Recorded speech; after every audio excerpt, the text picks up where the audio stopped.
Серікбай Нұрай Бауыржан қызын көріп қалып, сол кезде маған ұнап қалған болатын. Содан сол кезде таныстарым арқылы аталған Серікбайдың нөмірін сұрап алған болатынмын. Нұрайдың нөмірін алған соң WhatsApp желісімен жазып, Нұраймен танысқанмын.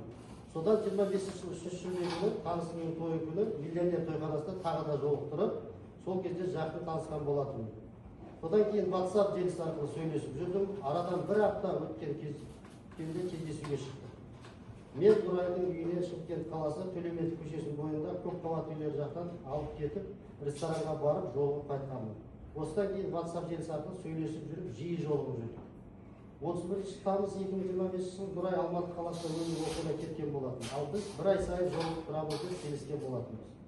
Осыдан кейін мен Нұрайға ақша қаражатын салып бердім. Сыйлық ретінде студент болған соң.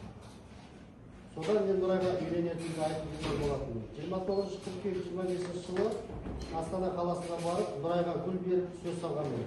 Содан Нұрай сөйлесіп жүріп, үйленейік деп айтқан болатынмын. Сол уақытта біздің сөйлесіп жүргенімізді Нұрайдың ағалары мен анасы білетін еді, алайда әкесі білмейтін. Нұрай екеуміз үйленетін болып келісіп, үйіндегілерден кейін көндіреміз деп ойлағанбыз. 5 қазан 2025 жылы Алматы қаласынан Шымкент қаласына Нұрай мен өзінің басқаруында Hyundai Murtasa маркалы 015 санды автокөлігімен бірге шығып, Жамбыл облысы Мерке қаласына келген кезде мен үйдегілерге хабарласып, Нұрайды алып келе жатқанымыз дайын отырыңдар деп айтқанмын дейсіз. Ал кешегі сот отырысында сіз айтып жатсыз, сіздің үйіңізге келген кезде біз жөнінде ешқандай дайындық болмаған, содан кейін сіз оны Қасымбек Татқадағы үйге, туысқаныңыз үйіне апарып, сол жақта күтіп отырғансыз дайындалып болғанша. Қай жауабыңыз дұрыс?